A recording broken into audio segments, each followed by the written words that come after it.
this type of complaints also. Postman is a central government servant, but Lokayukta cannot do with it now. I have complained and transferred the complaints that come to me to the CBI Bangalore, but nothing has happened because they are otherwise busy with other things. They only have office in Karnataka, Bangalore only, nowhere else in Karnataka. Recently, I believe the government decision has come that wherever there is no CBI office in Karnataka, the cases can be transferred to the Karnataka Lokayukta to investigate and all.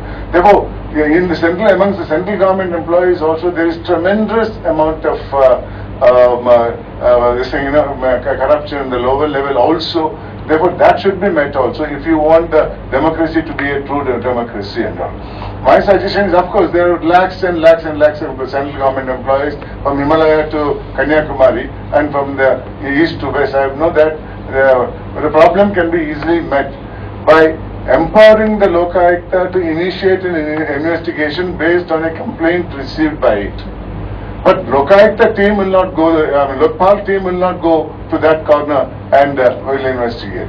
It will only request the local district judge or vigilance officer or the police officer who is in that jurisdiction to hold an inquiry and send a complaint, either report to the Lokpal, and Lokpal will look into it, and if he finds the report is should be accepted, it will not only accept it and recommend a departmental punishment. Nobody says any, unless it is a criminal offence. Now it will only recommend a departmental inquiry. Somebody was suggesting now, here I heard, that Lokayukta has been empowered to inquire and punish. There is nothing wrong in that, so long as it's not a criminal offence. What the Lokpal is doing is what the central government or the state government is doing. When the state and central government officials are found to be guilty of misconduct, it holds a departmental inquiry. And it imposes the punishment itself.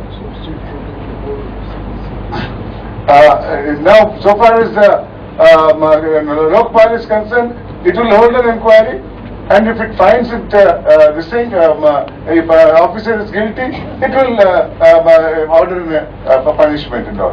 Well, I don't think it will be opposed to Article 309 or 311, as per my knowledge goes, because it is doing what the other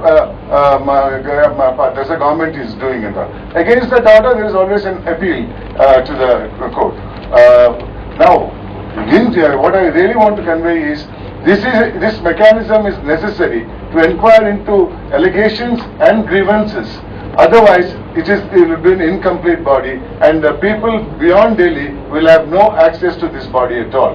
Because most of the offences or misconduct are committed by officers who are outside Delhi. Delhi also it may happen, but maybe in a higher and bigger level and a bigger amount is involved and all. But we got to think in terms of others also. We got to think in terms of all of India. That's my thing. Power is there in Karnataka, but not to punish, of course. We can make recommendations, and if we find they're guilty of criminal misconduct, the Lokayukta police will file a FIR or charge sheet, and then the trial will go on. And Lokayukta is Lokpal is not conferred with any power to punish anybody otherwise in the criminal misconduct. This is all I wanted to say. Thank you, Mr. Secretary, for this important contribution. We'll of course discuss a little more in detail because the Vigilance Commission, what do we do, in what way should there be preventive vigilance across the board. Mr. Prashur Sinha is here on notice, I think he came a little later. And a former Vigilance Commissioner, Mr. Shankar, gave valuable contributions to Secretariat on the table. And also Mr. Rabiro and Mr. Sadanand Date and Mr. Nehru Center.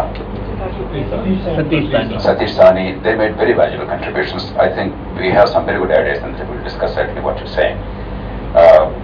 Mr. Soli Sarabji is leaving us this afternoon, so would you like to make some points on the remaining issues, something important, because we would like to benefit from your presence. I know lawyers of your eminence are not easy to get and we are very hungry. Very costly. No, Mr. Soli Sarabji is more than cost, I think is demand on his time. Free of charge or something like they should know. And then important matter. Only one thing about punishment. Just later on and not here, please have the provision for confiscation of property. No, and make it effective. Because he'll go to jail, घर से बिरयानी आएगा, फिर नहीं आएगा.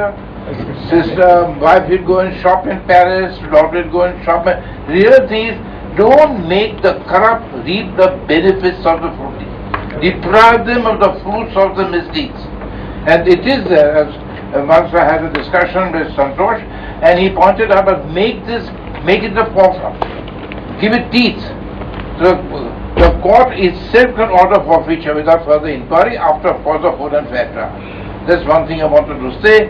And another thing I want to say, Prashant, in our anxiety to really counter judicial corruption, please let us not forget our experience of several high courts that have appeared, especially in the south. The majority of our high court judges are conscientious and honest people. There are some rotten eggs which tarnish the institution, but let us not keep the other side. It's very unfair to those who are in other high courts and who are really doing a good job to the best of their ability under certain circumstances, and financially they are not so well provided, but in any case. So let us not lose that balance. Let's not think the whole of the judiciary is riddled with corruption. Judicial independence is another important feature, and let us not have any measures or anything which may impair judicial independence, because believe you me, it's possible even for the executive to maneuver things and get rid of a strict judge, an impartial judge, whom the executive finds is inconvenient because it doesn't give favorable orders. So keep that in mind.